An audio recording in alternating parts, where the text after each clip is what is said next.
गुफ्तगू करते हैं तो क्या मंजर होता है और क्या रहमतें बरसती हैं, जरा तवज्जो से सुनिएगा।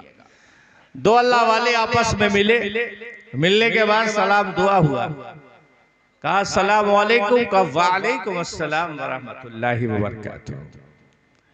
हुक्म यह है कि जब कोई सलाम करे तो जवाब उससे अच्छे अंदाज में दो। मैंने कहा अस्सलाम वालेकुम व रहमतुल्लाहि व बरकातुहू, तो आप जवाब दोगे वालेकुम अस्सलाम व रहमतुल्लाहि व बरकातुहू जन्नतुल मकाम व दोज़खुल हाल। जवाब अच्छे अंदाज में होना चाहिए। दो अल्लाह वाले मिले, एक दूसरे से सलाम हुआ, मुसाफा हुआ, मुआनका हुआ, कहा क्या हाल है हुजूर, चाय पीते रहिए और बात का मजा लेते रहिए। क्या मामला है हुजूर आपके यहाँ? तो बोले हमारे यहाँ मामला बिल्कुल सिंपल सादा है, अल्लाह देता है तो शुक्र अदा करते हैं, अल्लाह देता है तो शुक्र अदा करते हैं और नहीं देता है तो सब्र करते हैं। वाह, बड़ी सिंपल सी बात है। उसने दिया, उसकी नेमतें हासिल हुई, शुक्र अदा कर दिया, नहीं दिया तो सब्र किया। देने वाला ही वही है, आज सब्र करो कल फिर मिलेगा। तो इन्नल्लाह मअश्शाकिरीन, अल्लाह शुक्र करने वालों के साथ है। इन्नल्लाह मअस्साबिरीन, अल्लाह सब्र करने वालों के भी साथ है। बिल्कुल कुरानी बात उस अल्लाह के वली ने कही। जब आपके दोस्त ने ये बात सुनी कि हमारे यहाँ जब खुदा कुछ देता है तो लोग शुक्र अदा करते हैं और नहीं देता है तो सब्र करते हैं, तो उस दूसरे अल्लाह वाले ने कहा अरे भाई हमारे यहाँ तो ये जानवरों का हाल है, कुत्तों का हाल है। अल्लाहु अकबर। हमारे यहाँ ये हाल जानवरों का है, कुत्तों का है। मिलता है तो शुक्र अदा करते हैं और नहीं मिलता है तो सब्र करते हैं। वाह वाह वाह।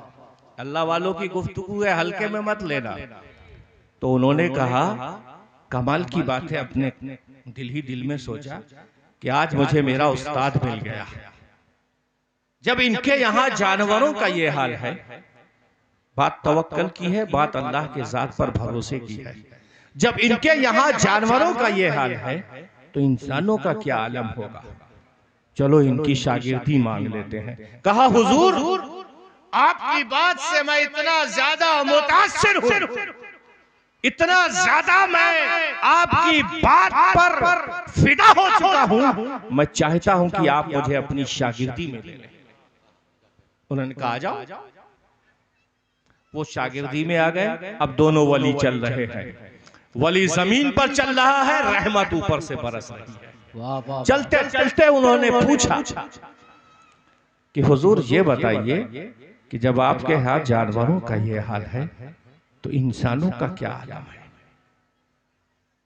तो बोले इंसानों का आलम सुनते हो, सुनना चाहते हो? बोले जी। बोले हमारे यहाँ इंसानों का ये आलम है कि मिलता है तो बांट देते हैं, नहीं मिलता है तो शुक्र अदा करते हैं। वाह, नारे तकबीर, नारे रिसालत, वाह वाह।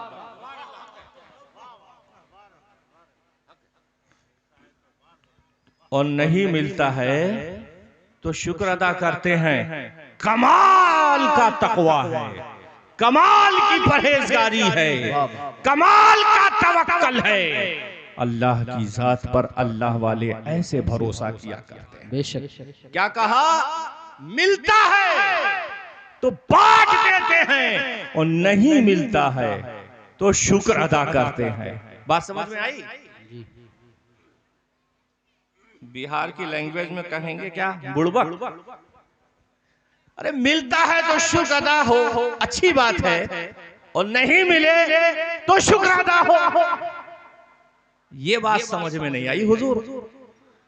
तो बोले कोई बात नहीं, मैं समझाता हूं कि नहीं मिलता है तो हम शुक्र अदा क्यों करते हैं, ये हम आपको समझाएंगे, क्योंकि हम इस वक्त उस्ताद हैं और आप हमारे शागिर्द हैं।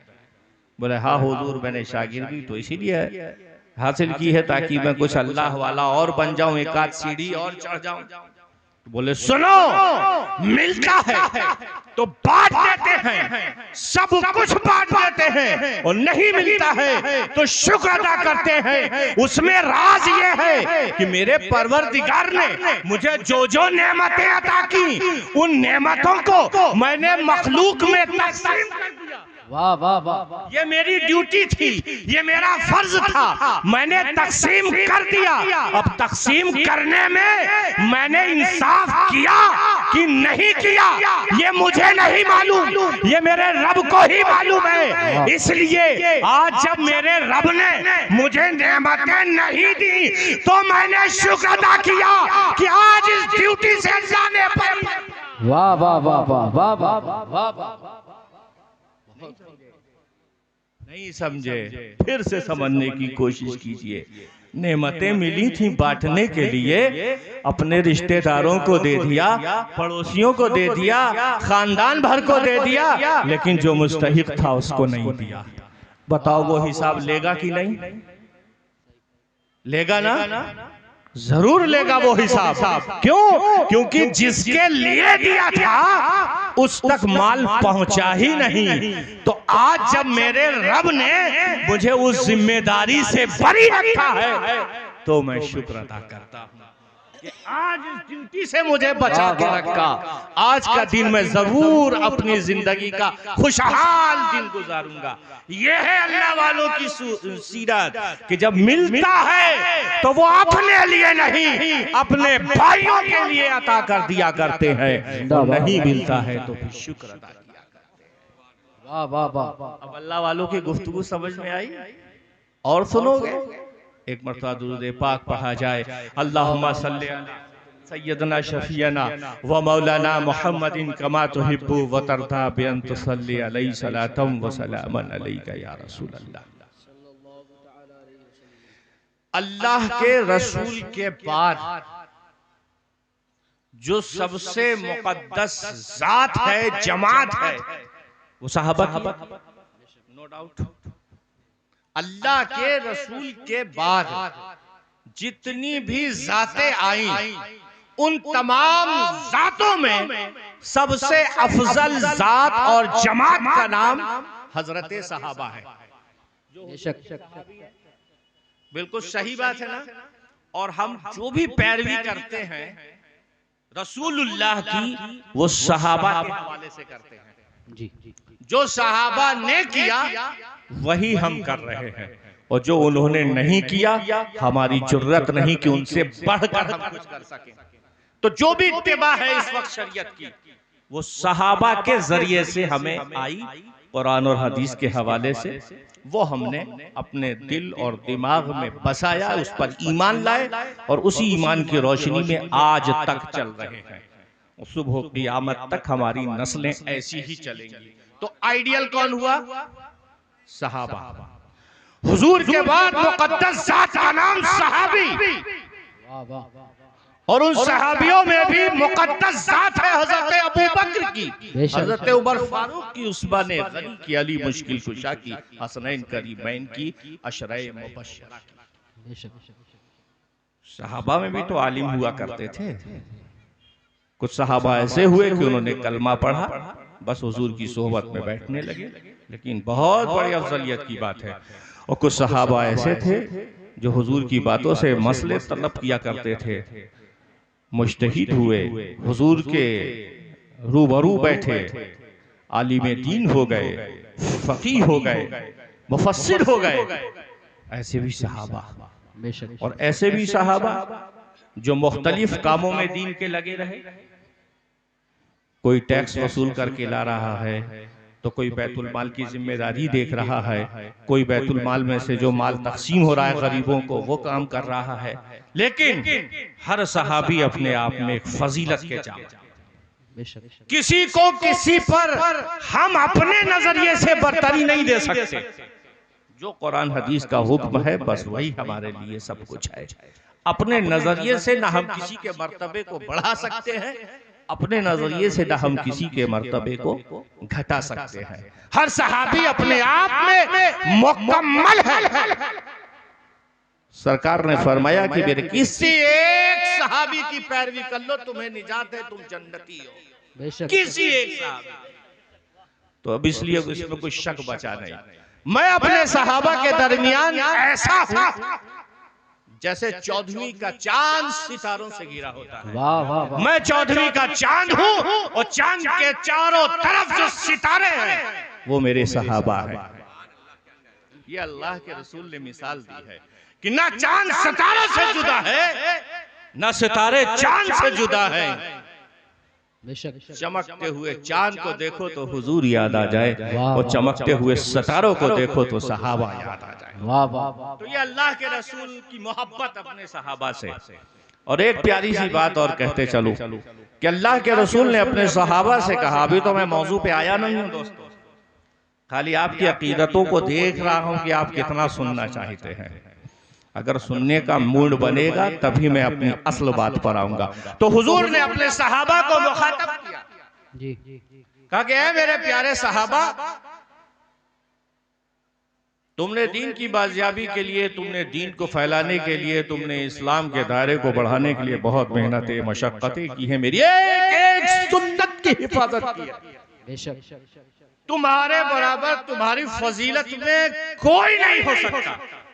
कोई और जमात अब नहीं है जो तुमसे ज्यादा फजीलत रखती हो, मगर तुम्हारे बाद, हमारे बाद जो उम्मत आएगी, यानी हम और आपको हुजूर ने अपने साथ ले लिया, तुम्हारे बाद, हमारे बाद जो उम्मत आएगी,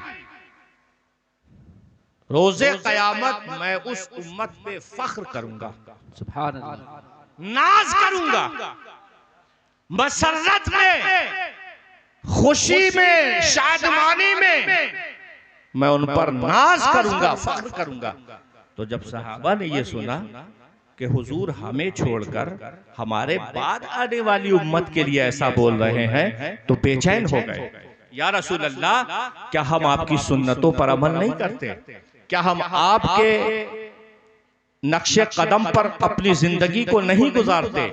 क्या हम आपकी सुन्नतों को पामाल करते हैं, अमल नहीं करते? जो आप हम पर फख्र ना करके हमारे बाद आने वाली उम्मत पर फख्र करेंगे? बोले नहीं नहीं मेरे प्यारे सहाबा, तुम्हारी फजीलत अपनी जगह मुसल्लम है, लेकिन मैं फख्र अपनी उस उम्मत पर सिर्फ इसलिए करूंगा कि तुम ईमान लाए हो मुझे देखने के बाद, और वो ईमान लाएंगे बगैर देखे हुए। इसलिए वाह वाह, नारे तकबीर। इसलिए मैं उन पर जान कुर्बान कर रहा हूँ, इसलिए मैं उन पर नाज कर रहा हूँ। तुम तो मुझे देख कर ईमान लाए हो, वो मेरी उम्मत बगैर देखे मुझे ईमान लाएगी, बगैर देखे मुझ पर अपनी जान कुर्बान करेगी, बगैर देखे अपनी दौलत मुझ पर कुर्बान करेगी, बगैर देखे अपनी बीवी बच्चों को मेरे लिए आजाद कर देंगे, मेरे लिए कुर्बान कर देंगे। सुभान अल्लाह, इसलिए मैं उन पर नाज करूंगा। वाह वाह। मजा आया? पढ़ो एक मरतबा दुरूद पाक। अल्लाह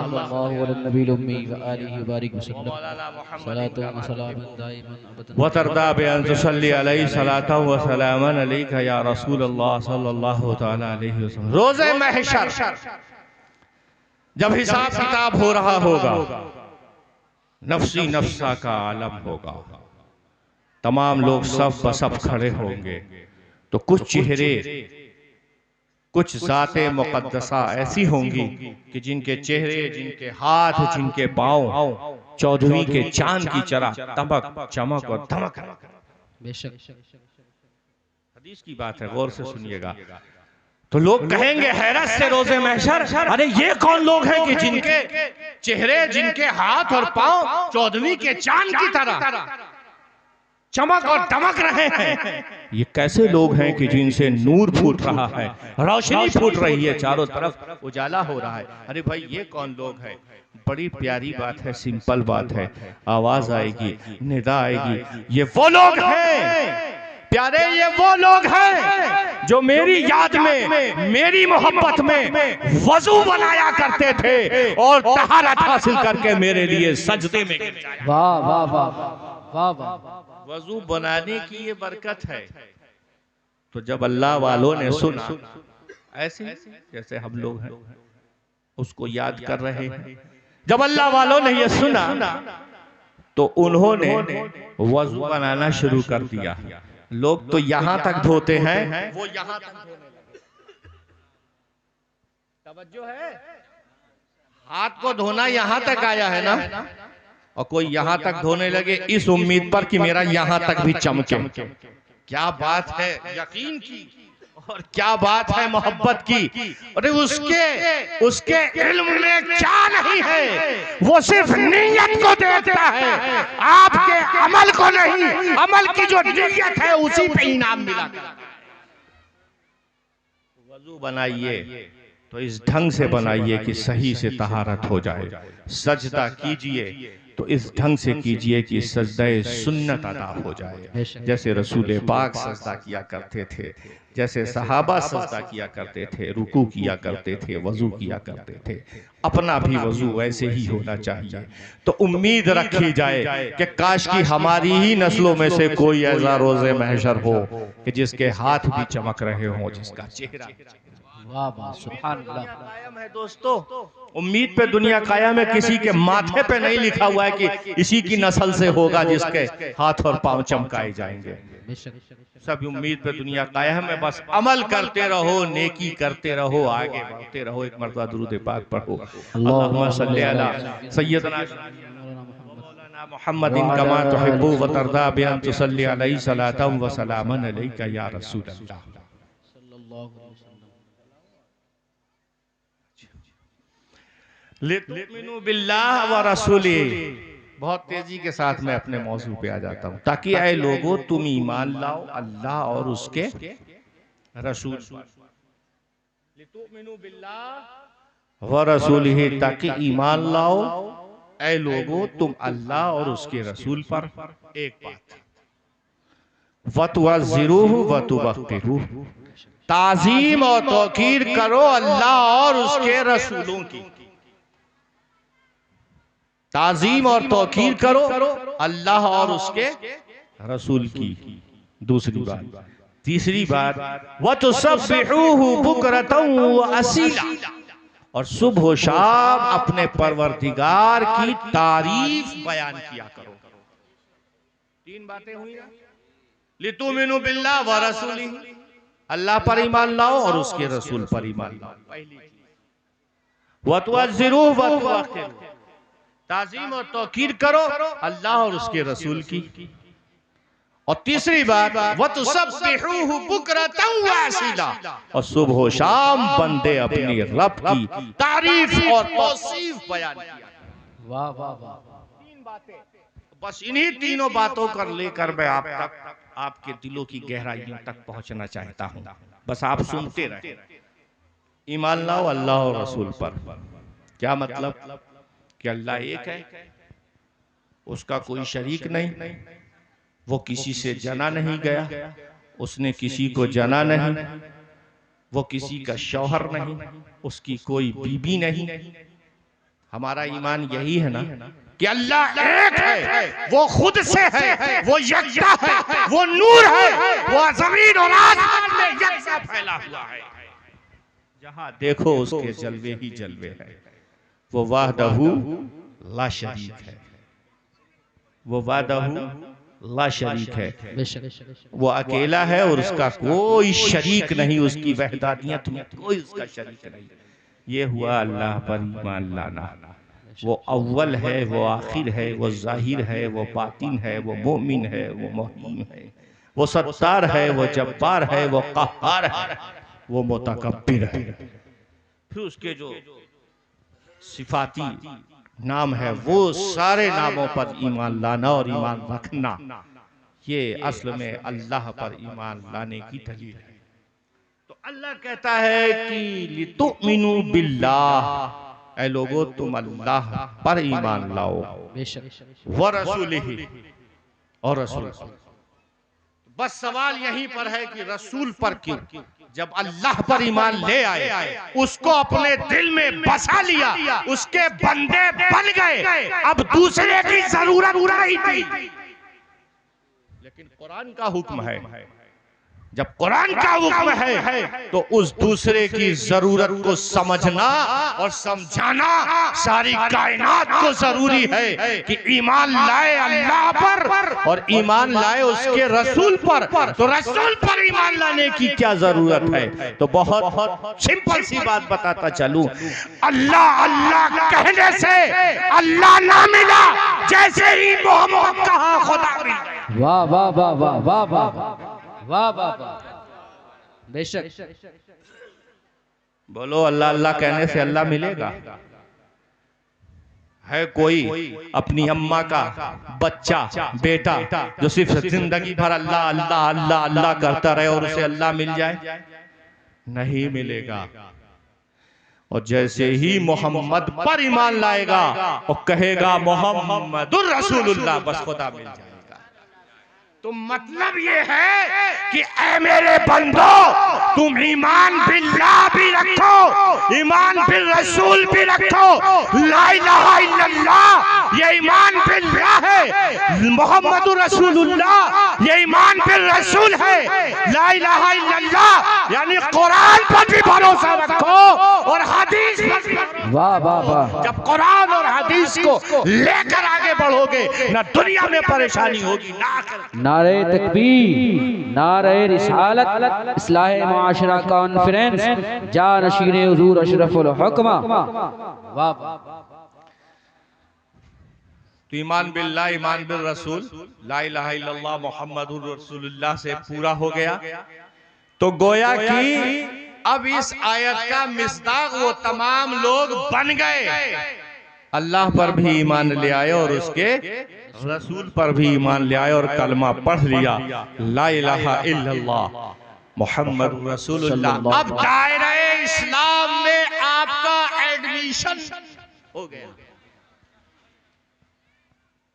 दायरे इस्लाम में एडमिशन लेने के लिए ये दो जुमले आपको पढ़ना लाजमी है।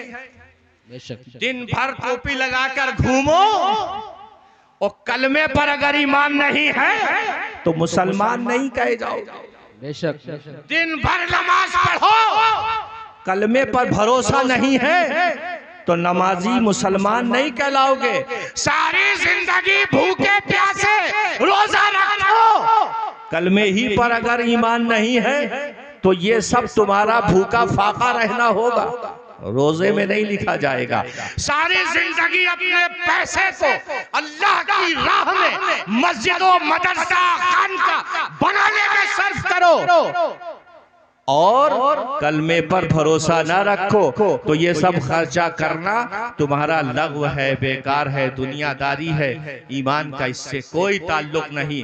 सारी जिंदगी अपने पैसे से गरीब और मिस्कीन की मदद करो, अच्छा रहो, लेकिन कलमे ही पर ईमान ना लाए तो तुम्हारा ये सब करना लग़्व है, बेकार है, दुनियादारी। बेशक। कलमे में एडमिशन लेना, कलमे से एडमिशन लेना जरूरी है। अब एडमिशन आ गया, ईमान आ गया, ईमान आ गया, अमन आ गया, अमन आ गया, रोशनी आ गई, अंधेरा मिट गया, कल्ब रोशन हो गया। खुदा को भी पहचान रहा है बंदा और खुदा वालों को भी पहचान रहा है, अल्लाह को भी पहचान रहा है, अल्लाह के रसूलों को भी पहचान रहा है, रसूल को भी पहचान रहा है, रसूल के असहाब को भी पहचान रहा है, रसूल के असहाब को पहचान रहा है, ताबईन और तबे ताबईन सल्फे सालिहीन और बुजुर्गाने दीन को भी अब पहचान रहा है। इस कलमे की बरकत से, इस ईमान को लाने से अल्लाह की वो तमाम नेमतें जो इंसानों के लिए पैदा की गई हैं, सबकी मारिफत उसको हो चुकी है। बेशक बेशक। अब यहां तक पहुंचे। अब ये ईमान जो है, जो आ चुका है, ये कीमती है कि नहीं? बोलिए। रात बहुत हो गई है, चाहता ये हूं कि बहुत अच्छी अच्छी बातें आप तक पहुंचाऊं। दिलचस्पी से बस एक इंसान भी अगर सुन रहा है तो अपने दिल तक उतारने की कोशिश करे। ईमान ले आया, ला इलाहा इल्लल्लाह मुहम्मदुर रसूलुल्लाह जैसी जब दौलत मिल गई तो ये दौलत हमारी क्या है? जन्नत है। बोलिए। ईमान कीमती और ईमान का नाम जन्नत। ये जन्नत कीमती है ना, और हर कीमती चीज की हिफाजत जरूरी है। बोलो जरूरी है कि नहीं? ईमान लाओ, ले आए, जन्नत हाथ में आ गई। अब इस जन्नत की हिफाजत, सोने चांदी की हिफाजत तो होती है दुनिया में, करते हो कि नहीं करते हो? मेरी तरफ तवज्जो रखिए, बहुत तेजी से बहुत प्यारी बात आप तक पहुंचाना चाह रहा हूं। सोने चांदी की हिफाजत इसलिए होती है कि वो कीमती है, छुपा के रखते हैं, तिजोरियों में रखते हैं, संदूकों में रखते हैं, मुख्तलिफ जराए से हम अपनी उस दौलत को छुपा के रखते हैं। क्यों? क्योंकि वो कीमती है, वो असरदार है। हमें मालूम है कि जब तक हमारे पास सोना है, चांदी है, हम दुनिया में अमीर कहलाएंगे, दुनिया हमारी इज्जत करेगी, दुनिया हमें झुककर सलाम करेगी। ये क्यों कीमती है, और ये हाथ से सरक गई तो हम भिख मंगे हो जाएंगे, हमारे पास कुछ नहीं बचेगा। तो इसलिए उसकी हिफाजत की जाती है। एक दुनिया जैसी चीज की हिफाजत के लिए बड़ी बड़ी तिजोरियां और बैंक कायम कर दिए गए, और ईमान जैसी मजबूत चीज के लिए, जन्नत जैसी बेशकीमती चीज के लिए, ऐ अल्लाह तूने क्या इंतजाम किया कि हम इसकी हिफाजत कर पाए। बात यहां पर है दोस्तों, ये कीमती चीज, इसकी हिफाजत कैसे की जाए? तो अल्लाह की तरफ से निदा आई, बंदे तू अपने इस ईमान की हिफाजत चाहता है तो ले, आगे बढ़, व तू अज़्ज़िरूहु व तुवक्किरू। अगर इस जन्नत की हिफाजत चाहता है तो मेरे नाम की, मेरी जात की, मेरे रसूलों के नाम की, उनकी जात की इज्जत कर, एहतराम कर, रिस्पेक्ट कर, तेरी जन्नत की भी हिफाजत हो जाएगी, तेरे ईमान। नारे तकबीर, नारे रिसालत, इस्लाह माशरा कॉन्फ्रेंस, सरजमीन निमला गांव। सुभान अल्लाह। अब बात इज्जत पर आ गई कि नबी की इज्जत करो, खुदा की इज्जत करो, उसमें उसके अस्मा की इज्जत करो, एहतराम करो, रिस्पेक्ट करो। सारी बात तो नबी की रिस्पेक्ट पर ही, सारा विवाद नबी के रिस्पेक्ट पर है, सारा झगड़ा दुनिया का नबी के रिस्पेक्ट पर है। अगर नबी का रिस्पेक्ट नबी के दौर ही में सब कर लेते तो दुनिया इस हशर पर ना पहुंच। अब अल्लाह ताला नबी से रिस्पेक्ट, नबी की इज्जत करने वालों की भी पहचान कराएगा, और जो नबी की रिस्पेक्ट नहीं करते, नबी को अपने जैसा समझते हैं, कमतर समझते हैं, नबी के इल्म को दुनियावी पैमानों से नापते हैं, उनकी भी पहचान वो कराएगा, ताकि हम ईमानदारों को पता लग जाए कि हमें ईमानदारों के साथ रहना है या अबू जहल एंड कंपनी के साथ रहना है। ये जरूरी था कि ईमान लाने के बाद ईमान की हिफाजत कराई जाए, और अल्लाह ने ऐसा करम किया कि जब ईमान की हिफाजत की बात आई तो रसूल के कदमों से जोड़ दिया, रसूल की अजमतों से जोड़ दिया, रसूल के रिस्पेक्ट से जोड़ दिया, रसूल की सुन्नतों से जोड़ दिया, रसूल के अफ़ाल और अमाल से जोड़ दिया, रसूल के हरकत और सकनात से जोड़ दिया, रसूल की तालीम से जोड़ दिया कि इस तालीम से जुड़े रहोगे, तुम्हारी जन्नत की भी हिफाजत होगी, तुम्हारे ईमान की भी। वाह वाह वाह, सुभान अल्लाह। नारे तकबीर, नारे रिसालत, अज़मत मुस्तफ़ा, जानशीन हुजूर अशरफुल हुक्मा। अब हम नबी के कदमों से लिपट गए, हमारी जन्नत महफूज हो गई। अब जन्नत जैसी कीमती चीज हमसे कोई नहीं छीन सकता। क्यों? क्योंकि उसकी मिसालें हमारे पास हैं। बिलाले हबशी को जब तपती हुई रेत पर घसीटा गया, और घसीटा गया तो आपके तन बदन के कपड़े भी फट गए।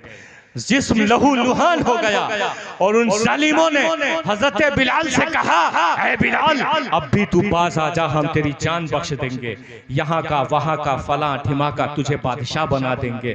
तो बिलाल हबशी क्या कहते हैं मुस्कुराकर, लहू लुहान है। देखो ईमान वालों की बात, देखो जन्नतियों की बात, देखो जन्नत की हिफाजत करने वालों की बात। लहू लुहान है, मरने को तैयार है, लेकिन मुस्कुरा कर कह रहे हैं कि इसने तो अब नबी का कलमा पढ़ लिया। अब बिलाल की अगर तुम रूह भी कब्ज कर लो, नबी के कलमे से वो बाज नहीं आएगा, जान देना पसंद करेगा। सुभान अल्लाह।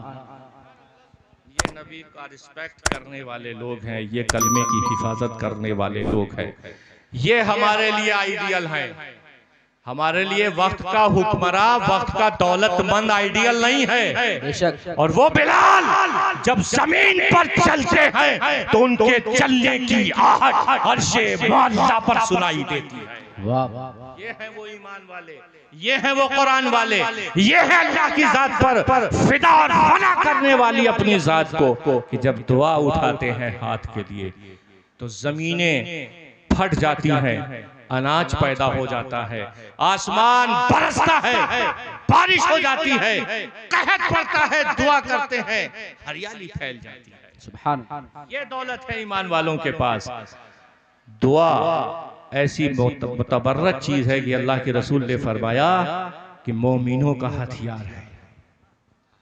आप बम की बात कर रहे हो, मिसाइल की बात कर रहे हो, फाइटर जेट की बात कर रहे हो, आज के दौर में ये दुनिया की दौड़ है। दौड़ो, दौड़ना भी जरूरी है। अगर किसी मुल्क के पास 1000 फाइटर जेट है तो हमारे पास 2000 होना चाहिए, लेकिन